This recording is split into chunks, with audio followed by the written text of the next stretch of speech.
Carlos Marx, grandes filósofos. Marx y Engels. Engels, el hombre que influiría definitivamente en la obra y pensamiento de Carlos Marx, nació el 28 de noviembre de 1820 en la ciudad alemana de Barmen, famosa por su industria textil. Friedrich Engels era hijo de un industrial de la zona y creció en medio de un ambiente religioso y evangelista. Desde pequeño se vio atraído por las matemáticas y los idiomas, aunque su máxima pasión era la literatura alemana. Cuando llegó a la juventud, Engels cobró una gran conciencia del mundo que le rodeaba. Se dio cuenta de que las injusticias abundaban en la sociedad. Los obreros eran pobres, mientras que los patrones y dueños de fábricas gozaban de riqueza. Pronto tendría la oportunidad de comprobar esta situación cuando su padre le obligó a ocupar el puesto de contador en la fábrica de la familia. A fin de capacitarlo para el puesto, su padre le mandó a la ciudad de Bremen para que realizara estudios de contaduría. Mientras se adentraba en los secretos de la economía, Friedrich realizaba lecturas de los más grandes autores universales. Así aprendió una cantidad considerable de idiomas al tiempo que se ejercitaba en esgrima y natación. Engels se entusiasmaba con sus anhelos, soñaba con que algún día las principescas ventanas de los palacios serían destrozadas por las piedras arrojadas por los revolucionarios. Al contrario de sus parientes, Engels sentía un gran afecto por el pueblo, más aún se identificaba con las clases marginales de su país. Un poco más tarde el impetuoso joven abandonó Alemania para residir en Manchester, Inglaterra, donde trabajaría como representante comercial en la hilandería de algodón de su padre. En ese país Engels se enfrentó de lleno con el mundo industrial, percatándose de que la burguesía, sin necesidad de usar la violencia, era capaz de someter a las clases más pobres. Engels decidió solidarizarse con los trabajadores ingleses. En su tiempo libre asistía a los mítines obreros, pero no se conformaba con ese, sino que le gustaba hacer amistades con los trabajadores, visitar sus hogares, escuchar sus necesidades y propuestas e incluso participar en sus festividades. Así fue como conoció a Mary Burns, una joven irlandesa que más tarde se convertiría en su esposa. Años después, cuando se estableció en París, Friedrich aprovechaba cualquier momento libre para intercambiar ideas con Carlos Marx. Sin embargo, el gobierno prusiano se separaría a estos dos personajes. Resulta que los diplomáticos del rey prusiano convencieron al gobierno francés para que expulsara a Marx de su país. 24 horas se le dieron como plazo para que abandonara el territorio galo. De inmediato la prensa liberal de Francia protestó indignada. En un intento por matizar la situación, el gobierno francés propuso a Marx una tregua, siempre y cuando abandonara su actividad política. Por supuesto, él era un luchador por convicción y decidió que era preferible abandonar Francia que sus ideales. Como no podía volver a Alemania, ya que en la frontera de ese país le esperaba una orden de arresto, emigró a Bélgica. Carlos Marx llegó a Bruselas en los primeros días de febrero de 1845. Poco tiempo después le alcanzaría su esposa y su hija de 9 meses. Debido a que la policía de Bruselas le prohibió que publicara textos contra el gobierno de Alemania, Marx sufrió en aquella época una severa crisis económica. Friedrich no se quedó con los brazos cruzados ante tal situación y organizó una colecta entre sus amigos. Su solidaridad con Marx fue ejemplar, ya que su ayuda no se limitó a ello.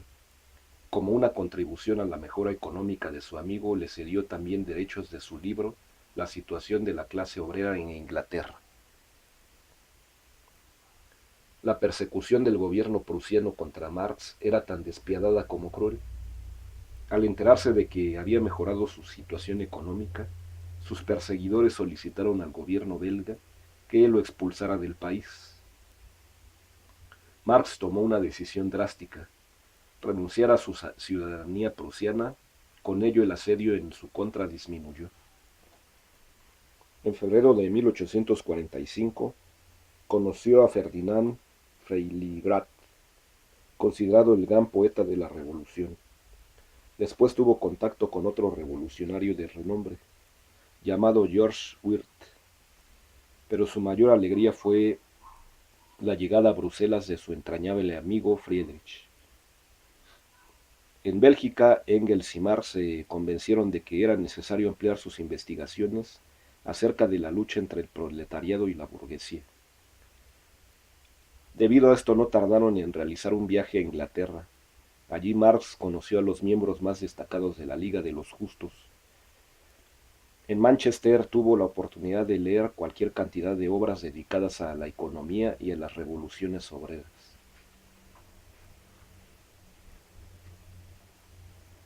De regreso en Bruselas, Marx y Engels se lanzaron de lleno a su labor. Juntos se dedicaron a profundizar en el punto de vista materialista histórico que ya habían formulado en la Sagrada Familia. 6 meses fueron suficientes para que estos dos filósofos redactaran un manuscrito llamado La ideología alemana. Para su desgracia, en toda Alemania no encontraron un editor que se atreviese a publicarlo. La obra, en un texto de 800 páginas, mostraba una y otra vez que los seres humanos, antes de dedicarse a la política, la ciencia, el arte o la religión, deben comer, beber, vivir, y por tanto la etapa del desarrollo económico predominante en un pueblo es la base y punto de partida de su evolución histórica. Es decir, que todos los fenómenos políticos y sociales tienen sus raíces en las relaciones económicas que se desarrollan entre los hombres. Así todos los cambios históricos, todas las transformaciones sociales tienen su origen y fin en las condiciones de vida material de la sociedad, en el desarrollo de las fuerzas materiales y en las fuerzas productivas. Por lo tanto, la clase obrera debe derribar al estado en que la burguesía se considera esencial para la garantía mutua, exterior e interna de su propiedad y sus intereses. En resumen, el proletariado debe adueñarse del poder político. El texto sería la base para lo que se ha llamado comunismo científico, una doctrina de investigación de la práctica social, cuyo propósito es demostrar que el socialismo no es un sueño, sino una posibilidad real. Por desgracia, este valioso texto fue conocido por muy pocas personas hasta 1932. Casi un siglo después, el Comité Central del Partido Comunista Soviético lo notificó y publicó.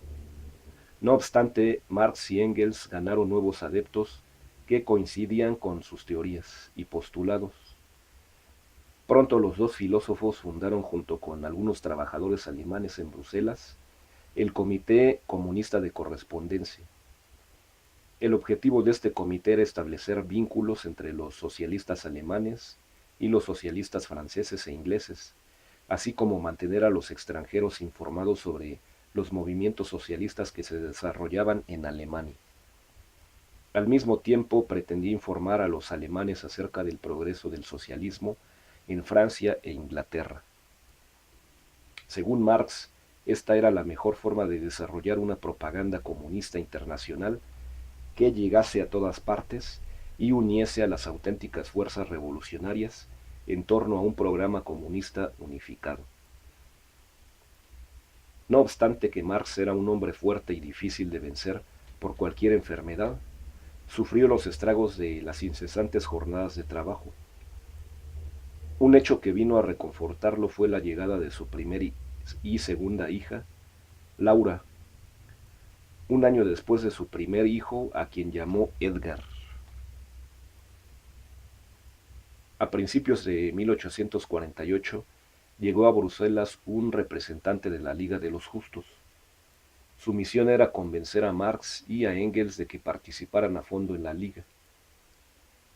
Los filósofos condicionaron su entrada a la organización, solicitando que se eliminaran ciertos estatutos y que las responsabilidades de la dirección no recayeran en un solo hombre, ya que eran enemigos del culto a la persona.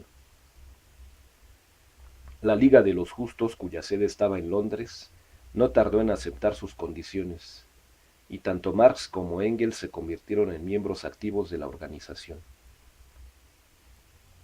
Mientras tanto, en Alemania se vivió una serie de crisis económica. Las malas cosechas habían generado inestabilidad.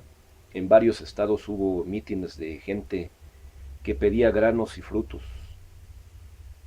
La burguesía prusiana se dio cuenta de que el sistema feudal que dominaba Alemania era la causa de todos los males.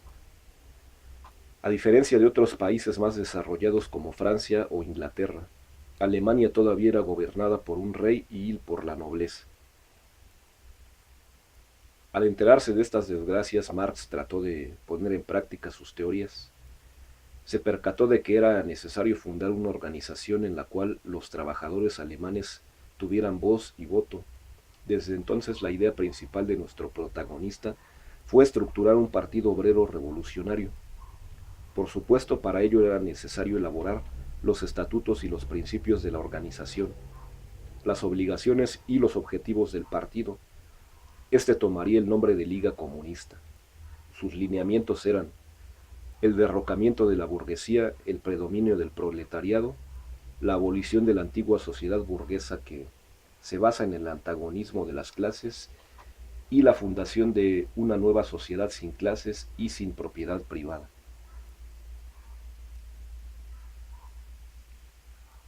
El grito de batalla de esta liga era por demás elocuente: trabajadores del mundo, uníos. Lo más indicado era empezar con una base. Por ello, Marx y Engels decidieron que la Liga de los Justos podría convertirse en la Liga Comunista que había ideado. Pronto se iniciaron los preparativos para hacer un magno congreso en la ciudad de Londres. Por cuestiones económicas, Marx no pudo asistir al mismo. En aquella ocasión, ni siquiera sus mejores amigos pudieron prestarle un poco de dinero para el viaje. Sin embargo, estuvo muy bien representado por su amigo Engels, quien participó como delegado para la organización de París. Pronto las buenas noticias llegaron a Bruselas. Los estatutos creados por Marx y Engels habían tenido una excelente aceptación por parte de los miembros de la Liga. Se permitió el cambio de nombre y se adoptó el nuevo lema. Así la Liga Comunista se hizo realidad. Pronto comenzó a expandirse esta organización a otros lugares como Bruselas, donde Marx fue nombrado presidente, pero el destacado filósofo no se conformó con este logro, sino que a finales de 1847, junto con Engels, organizaría la Asociación de Obreros Alemanes de Bruselas. Esta asociación se convirtió en una auténtica escuela del comunismo, y en cada una de las reuniones Marx aprovechaba para expresar sus ideas acerca de la burguesía y el proletariado, y de cómo ambas clases sociales eran irreconciliables. Con todo, hacía falta una tribuna para todas aquellas ideas. Marx y sus compañeros no tardaron en encontrarla cuando conocieron el periódico Deutsche Brussels Zeitung, una publicación que llegaba ilegalmente a la frontera con Alemania. En él, Marx y Engels publicaron una serie de artículos en los cuales desarrollaban una concepción de la lucha que se avecinaba. Poco a poco el periódico se convirtió en órgano oficial de la Liga Comunista. Mientras sus ideas eran difundidas por el Deutsche Brussels Zeitung, Marx ganaba nuevos adeptos, incluso entre los demócratas burgueses. El filósofo se dio cuenta de que estos hombres, al contrario de lo que pudiera pensarse, podrían ser grandes aliados, así que decidió incorporarse a la Asociación Demócrata de Bruselas. En breve se le nombraría vicepresidente de dicha organización. El gobierno prusiano se percató de que Marx era su mayor enemigo, así que decidió arremeter en su contra. Una y otra vez solicitó a las autoridades de Bélgica que expulsara a este hombre de ideas revolucionarias sin obtener éxito. Aunque se encontraba ocupado en la organización y propaganda del movimiento comunista y democrático de Bruselas, Marx no descuidó los preparativos para el nuevo Congreso de la Liga Comunista. Este se llevaría a cabo en Londres y, a diferencia del anterior, contaría con su presencia, ya que iba a representación de Bruselas. Así, el 28 de noviembre de 1847, Marx y Engels llegaron a Londres, donde se reunían los delegados de los capítulos alemán, francés, suizo, belga y de otros países. Esta vez el programa del partido ocupó la atención de los congresistas. Marx y Engels presentaron su proyecto, el cual resumía los principios del comunismo científico. Los congresistas fueron conquistados por la lógica del enfoque marxista. Después de 8 horas de deliberación, los delegados aprobaron los principios y los estatutos ideados por ambos filósofos. No obstante que la liga era muy pequeña, pues apenas contaba con 500 miembros, Marx consideró que esta era la primera piedra para la lucha de los obreros. Durante su estadía en Londres, Marx participó de manera activa en la vida política de Inglaterra junto con Engels. Formó parte del mitin que celebraba el 17 aniversario del levantamiento polaco de 1830. En esa ocasión Marx se declaró en contra de la política feudal y burguesa. Expresó asimismo sus ideas acerca del proletariado, clase social que desde su punto de vista era la única capaz de abolir la explotación y la opresión de los pueblos. Estas fueron algunas de sus palabras. La victoria del proletariado sobre la burguesía es al mismo tiempo la victoria de los conflictos nacionales e industriales que hoy enfrentan los distintos pueblos entre sí. En una actitud hostil, la victoria del proletariado sobre la burguesía es por lo tanto al mismo tiempo la señal de la emancipación de todas las naciones oprimidas. Cómo un joven de apenas 28 años era capaz de conmover al pueblo con sus palabras, así lo describe uno de los asistentes al mitin. Nos impresionó a todos muy profundamente. Era de estatura mediana, de hombros anchos, tenía una contextura robusta y un porte enérgico. Su frente era alta y de modelado delicado, su cabello espeso y negro era como el azabache. Su mirada era penetrante, su boca ya mostraba los pliegues sarcásticos que tanto temían sus opositores. Marx había nacido para ser dirigente. Su manera de hablar era breve, concisa, de lógica abrumadora. No usaba palabras superfluas. Cada frase era un pensamiento, cada pensamiento un eslabón necesario en la cadena de su argumentación. Nada había de soñar en Marx.